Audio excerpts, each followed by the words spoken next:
दंडवत प्रणाम। आज आपण आलेलो आहोत छत्रपती संभाजीनगर येथील सोयगाव तालुक्यातील श्री क्षेत्र सावळीद्वार येथे। इथे येण्याचा मार्ग मी तुम्हाला थोडक्यात सांगते। जाळीच्या देवाहून ईशान्येस सावळीद्वार पायी चालत आल्यास 5 किलोमीटर आहे। जाळीच्या देवाहून सावळीद्वार गिरजा फाटामार्गे 16 किलोमीटर आहे।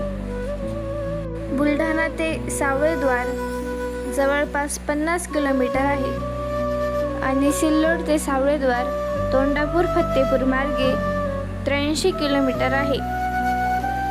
अजिंठा ते सावळीद्वार जवळपास 57 किलोमीटर आहे।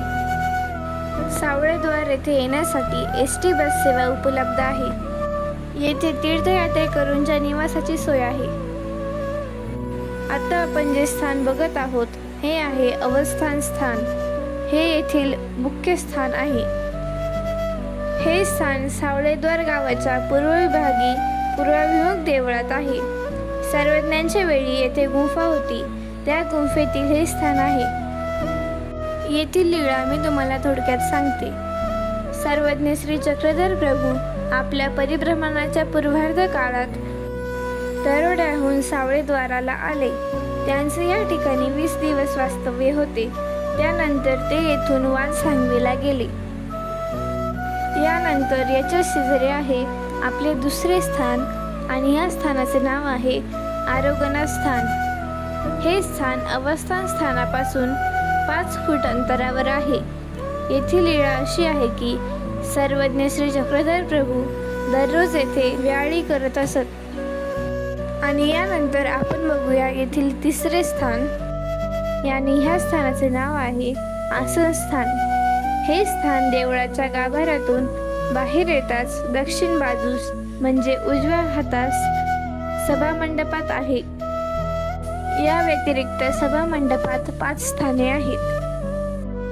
यानंतर येथे उजवी सोंडी आसन स्थान, डावी सोंडी आसन स्थान आणि मादने स्थान आहेत, ज्यांचे आपण आता दर्शन घेऊयात।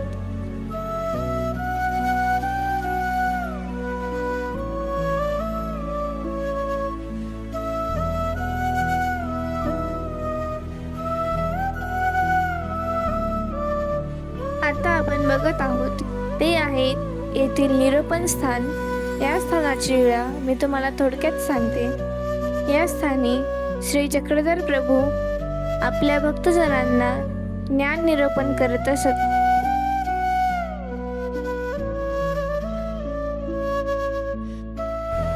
यानंतर आपण बघत आहोत येथील लघु परिश्रय स्थान आणि दीर्घ परिश्रय स्थान। हेच ते स्थाने आहेत। यांचेही आपण स्थानवंदन करूयात।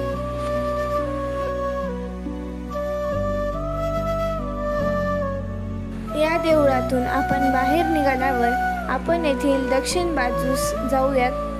येथील 4थे स्थान आहे।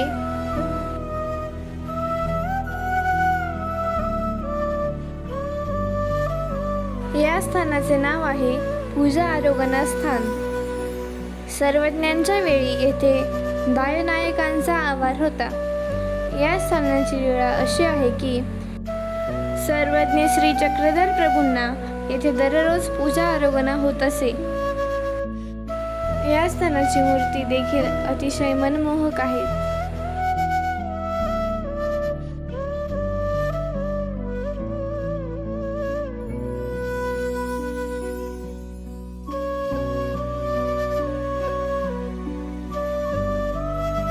या देवळातून बाहेर निघाल्यावर आपण जाऊया येथील 5व्या स्थानाकडे।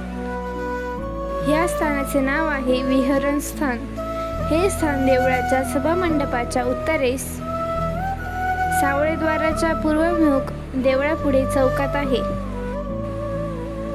हा चौक नमस्कार्य आहे। सर्वज्ञ श्री चक्रधर प्रभू येथे विहरण्यासाठी येत असत, त्यावेळी त्यांना चौकात आसन होत असे। हाच आहे तो नमस्कारी चौक। या स्थानाच्या शेजारीच आपल्याला महादेवाचे मंदिरही बघायला मिळते। या स्थानाचे संपूर्ण दर्शन आपले करून झालेले आहेत. यापुढे आपण जाऊया श्री क्षेत्र गदाना येथे. हे क्षेत्र देखील तालुका खुलताबाद म्हणजेच रत्नापूर, जिल्हा छत्रपती संभाजीनगर येथे आहे. सावळेद्वारपासून गदाना 10 ते 12 किलोमीटर आहे. येथे येण्याचा मार्ग मी तुम्हाला थोडक्यात सांगते. गदाना हे गाव खुलताबाद म्हणजेच रत्नापूर फुलंब्री मार्गावर खुलताबादहून 9 किलोमीटर आहे व फुलंब्रीहून 17 किलोमीटर आहे. वेरुळलेणी ते गदाना अंदाजे 12 किलोमीटर अंतर आहे. गदाना येथे येण्यासाठी ST बस सेवा उपलब्ध आहे. येथे तीर्थयात्रेकरूंच्या निवासाची सोय देखील आहे. शाळेच्या पाठीमागे महानुभाव आश्रम आहे. आता आपण जे स्थान बघत आहोत तेच येथील मुख्य स्थान आहे. या स्थानाचे नाव वस्ती स्थान असे आहे. हे स्थान गदाना गावाच्या डोंगरावर पूर्वाभिमुख देवळात आहे. सर्वज्ञांच्या वेळी येथे वनदेवाचे देऊळ होते. त्या देवळाच्या चौकातील हे स्थान आहे. येथील लीळा मी तुम्हाला थोडक्यात सांगते. सर्वज्ञ श्री चक्रधर प्रभू आपल्या परिभ्रमणाच्या पूर्वार्ध काळात फुलंब्रीहून गदानाला आले. त्यांचे या ठिकाणी एक रात्र वास्तव्य होते. दुसऱ्या दिवशी ते येथून वेरूळला गेले. या ठिकाणांना सहकुटुंब सहपरिवार भेट द्यायला विसरू नका. अशाच नवनवीन स्थानांच्या माहितीसाठी मेघडंबर यूट्यूब चॅनलला भेट देत रहा.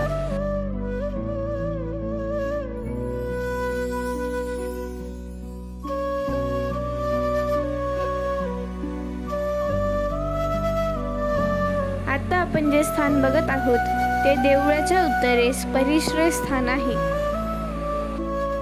आपण कधी छत्रपती संभाजीनगरला आलात तर श्री क्षेत्र गदाना आणि श्री क्षेत्र सावळेद्वार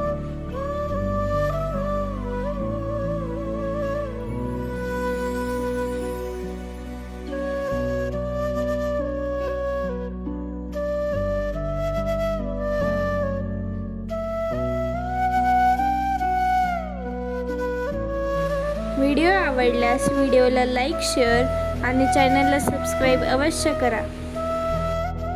हा व्हिडिओ जास्तीत जास्त महानुभाव पंथीयांपर्यंत पोहोचवण्याचा प्रयत्न करा. दंडवत प्रणाम.